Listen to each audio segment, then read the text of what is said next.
बिल्वेश्वर नाथ एक ऐतिहासिक मंदिर। यहाँ पर विराजते हैं सदाशिव और कहते हैं शिव को जो भी बेलपत्री चढ़ा देता है उसको युगों युगों तक स्वर्ग का निवास मिलता है। ये हमारे बिल्वेश्वर नाथ की दया है। ये हमारी माँ पार्वती की तपोभूमि है। ऐतिहासिक है। यहाँ माँ पार्वती जी ने तप किया था 3000 वर्ष। जो भी यहाँ बेलपत्री चढ़ाता है उसकी सारी मनोकामना दूर होती है, पूर्ण होती हैं और सारी चिंताओं दूर हो जाती हैं। ये एक हरिद्वार का महत्वपूर्ण मंदिर है। इस स्थान पर बैठकर पूजा करने से कुंवारी लड़कियों का विवाह भी निश्चित ही हो जाता है और भगवान शिव पाप को हर लेते हैं। युगों युगों तक किए गए पाप भी हर लिए जाते हैं। ये एक रुद्राक्ष का वृक्ष बनाया गया है। श्री गणेश जी महाराज यहाँ पर हैं और इस समय चल रहा है रुद्राभिषेक का कार्यक्रम। श्री भोलेनाथ जी की महत्वपूर्ण कृपा है कि मुझको भी यही स्वर्णिम अवसर प्रदान किया भगवान ने, जिसमें मैं आज अभिषेक करा रहा हूँ सभी संतों के संग। आइए आगे बहुत महत्वपूर्ण स्थान मैं आपको दिखाऊंगा। ये हरिद्वार का स्थान, हरि का द्वार, ये मैं सत्यता कहता हूँ, ये हरि का ही द्वार है। जहाँ पे जगह दिखा रहा हूँ ये 3000 वर्ष यहाँ पे माता गौरी ने तप किया था। सूखी बेलपत्री खाकर 3000 वर्ष गुजारे थे। अभी वह भी मैं स्थान दिखाऊंगा जहाँ माँ गौरी ने अपने हाथों से शिवलिंग का स्थापना की थी। वह स्थान भी बहुत अतिशीघ्र दिखाऊंगा।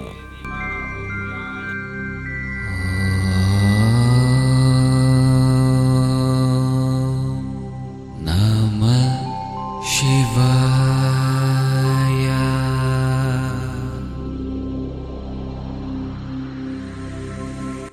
इतिहास के पन्ने पलट कर देखते हैं हम तो देखते हैं यहाँ पर दूर दूर तक घने जंगलों में केवल सिंह का निवास रहता था और बेलपत्री के घने वृक्ष यहाँ एक वन हुआ करते थे। नमः शिवाय।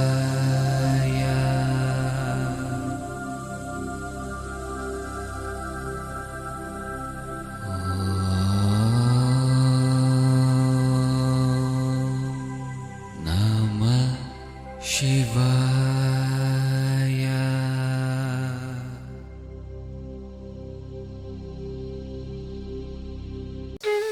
माता गौरी ने यहाँ पर बहुत ही कठिन तपस्या की और ये तपस्या भगवान शिव को प्राप्त करने के लिए शायद सहज ही नहीं था, लेकिन आज फिर भी माता गौरी इसी तपोवन में बैठकर, जब ये बेलपत्री के हजारों वृक्ष हुआ करते थे, घना वन हुआ करता था, ये बेलपत्री जो है, और यहाँ पर उसके बाद में यही जो हमने शिवलिंग आपको दिखाए थे, ये माता गौरी ने अपने हाथ से मिट्टी के बनाकर प्रतिमा बनाई थी, शिवलिंग बनाया था। आज भी बहुत प्रथा है कि लोग गंगा जी किनारे बैठकर रेत की मूर्ति बनाते हैं, शिवलिंग बनाते हैं और उनकी पूजा करते हैं। माता गौरी यहाँ पर आई थी। यहाँ बहुत ही बेहद शांति थी, बहुत ज़्यादा शांति थी और यहाँ बैठकर 3000 वर्ष तपस्या की थी।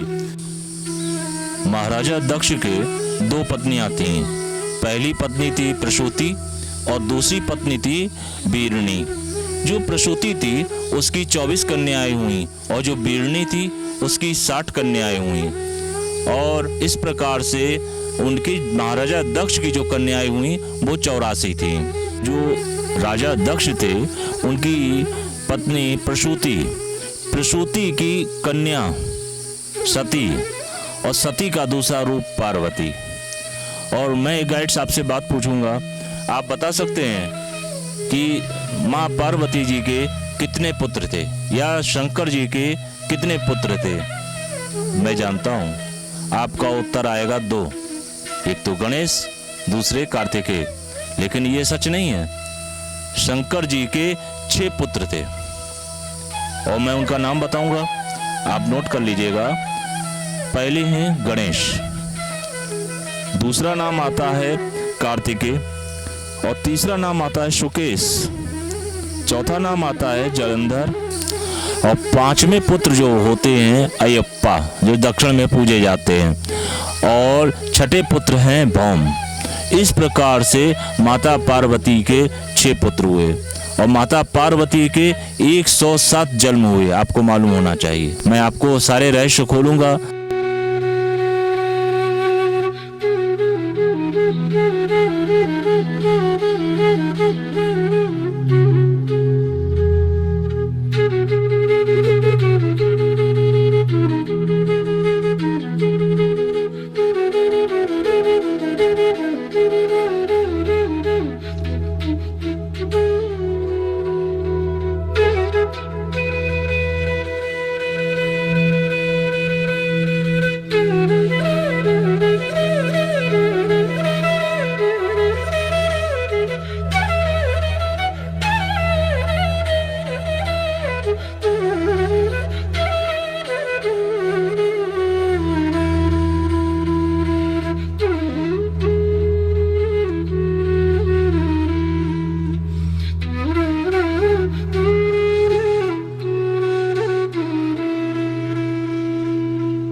गौरी कुंड की तरफ बढ़ चला हूँ और यहाँ पर मैं देख रहा हूँ कि छोटी छोटी कुटिया में साधु संत बहुत ही सुंदर कुटिया बनाकर रह रहे हैं और ये दृश्य बहुत ही सुहावना लगता है कि कभी ऐसे बहुत सारे साधु संत यहाँ पे आए होंगे, रहते होंगे। माँ पार्वती के पिता जमदग्नि हिमालय के राजा थे और उनकी माँ मैना का अर्थ होता है जिसे मैं बोलते हैं अहंकार को, जिनको बिल्कुल ही अहंकार ना हो।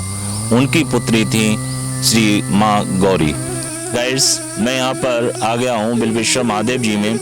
मेरे यहाँ पर बहुत सारे लोग मिले, मैंने कुछ बात की और उस बात के दौरान हमारे कुछ श्रद्धालु गण यहाँ पे आए हुए, मैं उनसे बातचीत कर रहा हूँ। सर, आप लोग कहाँ से आए हुए हैं? मेरा नाम स्वतंत्र पाल कौशल है। मैं रोपड़ पंजाब नियर चंडीगढ़ से आया हुआ हूँ। जी। तो सर, आपका क्या नाम है? मेरा नाम निरंतर पाल कौशल है जी। ये मेरे बड़े भाई हैं। मैं खरड़ से आया हूँ, रोपड़ जिले से। जी। आपका क्या? निशा कौशल, ये मेरे हस्बैंड है जी। हम खरड़ से आए हैं। बड़ी खुशी हुई आप लोग मैं परिवार के साथ में आए हैं। और मैं कुछ पूछना चाहूँगा कि आप लोग यहाँ पे कब से दर्शन के लिए आ रहे हैं हरिद्वार में? हरिद्वार में तो हम बहुत देर से पहले से आ रहे हैं, जब तो हम दोनों भाई बहुत छोटे थे, 5-5 6 साल के थे। पर यहाँ 5-5 6 साल के थे। पर ऋषि यहाँ पे बिलकेश्वर में हम पहली बार 81 में आए थे। जी जी। उस समय हमारे माताजी पिताजी हमारे साथ थे। उन्होंने हमें यहाँ के इतिहास के बारे में बतलाया तो हम बिलकेश्वर आए और यहाँ पे स्नान भी किया, क्योंकि जो हमारे शास्त्र कहते हैं वो कहते हैं भी हरिद्वार के 5 स्नान हैं, जिसमें हर की पौड़ी, कुशाघाट, बिलकेश्वर, कनखल और नीलधारा। इसलिए हमने यहाँ पे स्नान भी किया है पहले। और भी कुछ रहस्य जो उजागर आप अब तो माता पिता तो हैं आपके भी? नहीं, अभी नहीं है, अब नहीं है। तो भगवान की कृपा उनके ऊपर रही जो इस विषय में ज़्यादा जानते थे, तो कुछ हम लोगों को या हमारे व्यूअर्स को विषय में बताएंगे? उन्होंने हमें तो यही बताया कि यहाँ पे सती ने तप किया था भगवान शंकर को वर के रूप में पाने के लिए। जी। ये बतलाया था उन्होंने हमें। ठीक है। ये तो सती माता की तपस्थली है। और ये बिलकेश्वर महादेव जी की जो मूर्ति इन्होंने अपने हाथ से निर्मित की थी पार्वती जी ने, इनके दर्शन मात्र से आपके हजारों साल पहले के जो पाप किए गए हैं वो भी नष्ट हो जाते हैं, सिर्फ दर्शन मात्र से। ये आपसे पता चल गया, बहुत बहुत आपका धन्यवाद। और आपको एक बात और बताना चाहूँगा, अगर यहाँ पर आप शिव जी के ऊपर 3 बेलपत्री भी चढ़ा देते हैं तो आप मोक्ष के भागीदार बन जाते हैं और 1000 करोड़ वर्ष तक स्वर्ग में आपको निमंत्रण मिल जाता है। आप दोबारा पृथ्वी पर जन्म नहीं लेंगे और उसके बाद में आपको ऐसा मोक्ष मिलेगा कि शायद इस पृथ्वी पे इस कष्ट पाने के लिए कोई नहीं आना चाहेगा। श्री हरि के चरणों के धाम में आप गौलोक में पधारेंगे। धन्यवाद 3 बजे आपका। तक चढ़ाकर। बहुत बहुत धन्यवाद। जयकारा वीर बजरंगी। हर हर महादेव। मैं अपने व्यूअर्स को बताना चाहूँगा भगवान शिव के विषय में। बहुत सारे क्वेश्चन आए हैं, भगवान शिव के पिता कौन है और माता कौन है। मैं उनके भी बारे में बताऊंगा जो अगली वीडियो होगी। मैं सर्च करता रहूँगा, आपके तक पहुँचाता रहूँगा। पहले तो आपको एक कोशिश करूँगा बताने की कि जिस प्रकार से मैंने अध्ययन किया है उस प्रकार से भगवान शिव श्री हरि विष्णु के मस्तक पर जो तेज होता है उस तेज की वजह से प्रकट हुए हैं, तेज में प्रकट हुए हैं भगवान शिव। तो भगवान जो विष्णु का तेज है उससे प्रकट हुए हैं। तो अब आगे नीलेश्वर महादेव जी में मैं जाऊंगा, आगे की वीडियो दिखाऊंगा, उसमें बहुत सारे आपके रहस्य से उजागर करूंगा जो आप लोग नहीं जानते होंगे। आप लोग मेरे साथ बने रहने की कोशिश करें क्योंकि मैं अभी गौरी कुंड की तरफ हूं और मैं गौरी कुंड को दिखाना चाह रहा हूं। गौरी कुंड की बहुत बड़ी मान्यता है। गौरी कुंड की मान्यता है कि जिन लड़कियों की शादी ना होती हो वो इस गौरी कुंड में स्नान करें, जल स्पर्श करें और स्पर्श करने से भी पाप मुक्ति मिलती है। तो उनकी विवाह भी बहुत जल्दी हो जाता है और सारी मनोकामनाओं की पूर्ति होती है। और भगवान सदाशिव जो बिल्केश्वर महादेव जी हैं इनसे पाप क्षय होता है। आपने अगर हजारों वर्ष से भी पाप करते आ रहे हैं, इनके दर्शन मात्र करने से ही पापों से मुक्ति मिल जाती है, ऐसा वर्णित है। मैं आगे आपको गौरी कुंड दिखाऊंगा, आप उस गौरी कुंड के दर्शन कर सकें। और वो ऐसी जलधारा, ऐसी गंगा माता जो भगवान ब्रह्मा जी ने अपने कमंडल से गंगा की धारा निकाल कर माँ पार्वती को जल पीने के लिए दिया था, स्नान करने के लिए दिया था, अभिषेक करने के लिए दिया था। उस जलधारा के मैं आज आपको दर्शन कराने जाऊंगा। ऐसे पुनित जलधारा के आप भी दर्शन करिए। मेरा मन है कि आप भी मोक्ष के भागीदार बनिए। मैं आपके मोक्ष के लिए और आपको दर्शन कराने के लिए, हिंदू की रक्षा करने के लिए, हिंदुओं की रक्षा, हिंदुओं के धर्म की रक्षा के लिए मैं आगे बढ़ता रहूँगा। आप लोग मेरा साथ देकर सब्सक्राइब करते रहिएगा ताकि मैं आपके सामने हमेशा पेश हो सकूँ। आइए मैं दिखा सकता हूँ, आप लिख सकते। ये गौरी कुंड के पास में लगी हुई निरंतर बहती रहती है। ये कलकल बहती हुई धारा बहुत बारीक हो चुकी है। ये ब्रह्मा जी के कुंड से निकली थी, मगर जैसे जैसे कलयुग बढ़ता जा रहा है वैसे वैसे शिव धारा कमजोर पड़ती जा रही है। हो सकता है कलयुग बढ़ते हुए ये अदृश्य भी हो जाए।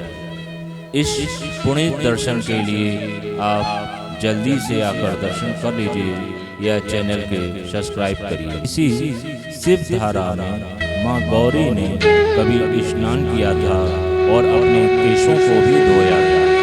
इसी शिव धारा कलकल बहते हुए कभी बहुत ऊंचे स्तर पर बहुत ही साफ सुथरा जल था, आज कम रह गया है जो आपको दिखाया जाएगा।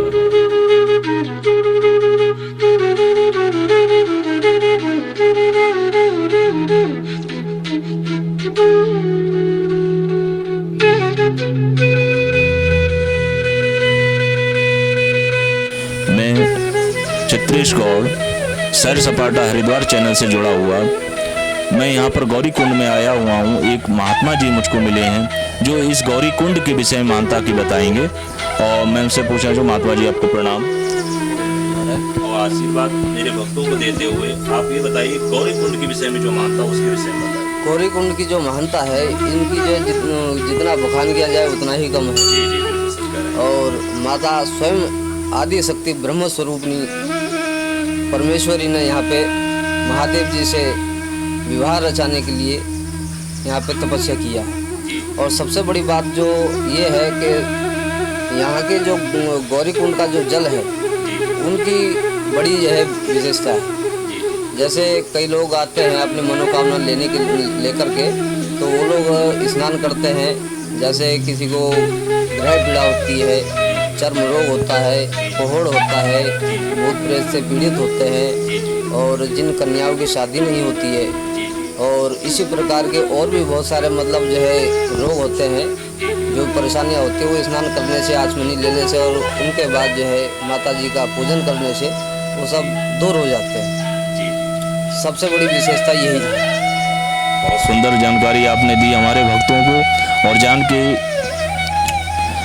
हमारा हृदय में द्रवित हुआ है कि आज मैं उस स्थान पे खड़ा हुआ हूँ जिस स्थान में माँ गौरी अभी भी भक्तों के लिए विराजती हैं। मैं यहाँ पर भगवान शिव के धाम में आ गया हूँ और श्री हरि के द्वार पे आ गया हूँ, जहाँ भगवान सदाशिव बिल्कुल साक्षात्कार हैं और माँ पार्वती जी ने अपने हाथ से निर्मित किया है। तो यहाँ पर जो महात्मा जी हैं जो शिव जी की सेवा में सदा ही तत्पर रहते हैं, मैं उनसे बात करना चाहूँगा भक्तगणों के लिए। महाराज जी, आप शंकर जी से कुछ बताइए। ये माता पार्वती के हाथ के स्थापित शिवलिंग है और ये गौरी कुंड है। इसमें जल जो है हमेशा ही रहता है, कभी भी जो है इस कुंड का जल खत्म नहीं होता। अगर कभी जो है भगवान ना करे, अगर कभी अकाल भी पड़ जाता है तो भी जो है इस कुंड का जल कभी समाप्त नहीं होगा, क्योंकि माता पार्वती ने यहाँ बैठ करके और ये माता जी ने अपने हाथ से पार्थिव शिवलिंग बनाया और उनके बाद जो है उन्होंने माता पाताल गंगा का जो आह्वान किया है कुंड बना करके। तो माता जी ने जो माता लोग अपने हाथ में कंगन पहनती हैं, उस कंगन से ये जो है कुंड उन्होंने बनाया है और उन्होंने जो है ये कुंड बना करके फिर माता पाताल गंगा को आह्वान किया है।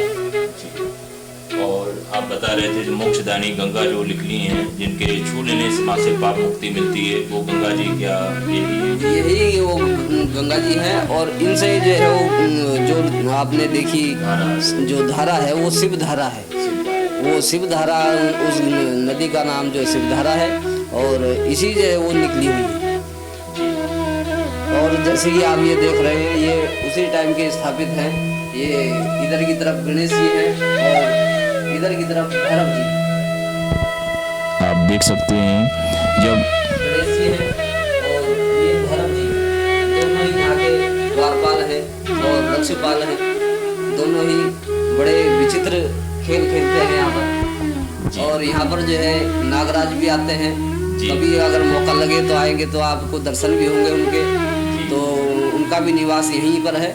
और जैसे कि जो है माता जी ने यहाँ पे तपस्या किया है, तो आप ऐसे जो है पीछे की तरफ जाएंगे तो वहाँ पे गुफा है।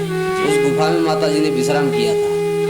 रुद्रप्रयाग जगह है जो वहाँ पे त्रिगुणी नारायण जगह है, उसी जगह पर एक दिव्य ज्योति भी प्रकट हो रही है। उसी दिव्य ज्योति में भगवान शिव ने परिक्रमा लिए थे पार्वती के साथ में और अपना पत्नी स्वीकारा था। मैं वो भी जगह दिखाऊंगा, आपको पहुंचाऊंगा। पहले यहाँ पर दिखाता हूँ माँ पार्वती जी की वह गुफा जिसमें माँ पार्वती जी विश्राम करती थी।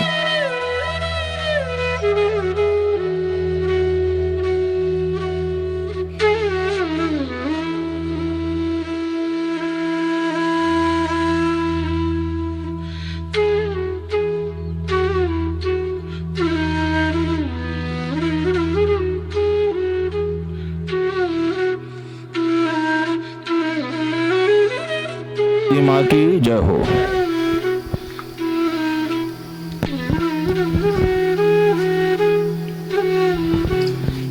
भक्तगण, यही माता पार्वती जी की गुफा है।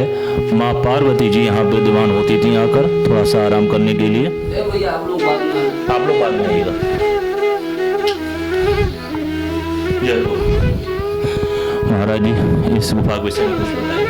ये माता जी की जो है विश्राम करने की गुफा है और जैसे कि आप देख रहे हैं जो है छोटी गुफा है और इसके अंदर बहुत ठंडक भी है। आप देख रहे हैं ना, ठंडक है। हाँ, बहुत जो है शीतल जगह है। और अभी तो जो है वीर हनुमान जी यहाँ विराजमान है।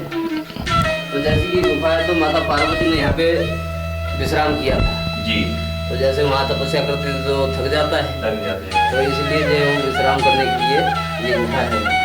तो यहाँ की जो विशेषता है, गुफा के बगल में ही नागराज जी का स्थान है जी। तो वो कभी कभी जैसे हम यहाँ पे दीपक जलाने के लिए आते हैं तो नागराज जी यहाँ जो लेटे रहते हैं। आप तो सब बहुत ही धन्य है जो भगवान के आप इतने समीप हैं। बड़ी कृपा है ईश्वर की आपके ऊपर, आप यहाँ पर हैं। और उसके बाद माता जी के बाद जो तपस्या करी है वो आप ये मूर्ति देख रहे हैं, इनका नाम भोलागिरी जी है जी। अच्छा, ये कोलकाता के रहने वाले संत हैं और सिद्ध पुरुष हुए हैं। तो उनके बाद यहाँ पे जो तपस्या करी है, हनुमान जी की तपस्या करी है, तो उन्होंने जो हनुमान जी ने जो है दर्शन दिया इनको।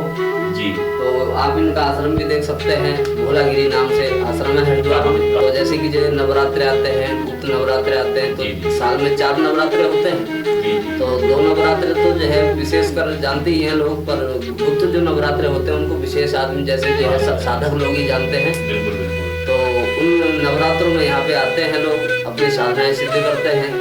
और जो विशेष महात्माएं, जो महात्मा लोग होते हैं, उनको यहाँ पे आकर के जो है उनके लिए ही ये गुफा खुली जाती। बाकी या तो आप लोग आए हैं इस गुफा के अंदर, या फिर जो है हम लोग आते हैं शाम को, बाकी यहाँ कोई आते नहीं। आपके चरणों से आशीर्वाद प्राप्त हुआ है जो आज मैं इस गुफा के दर्शन कर पा रहा हूँ, वरना मेरे तो इतने कर्म कहाँ अच्छे हैं कि मैं इस गुफा के दर्शन कर पाता।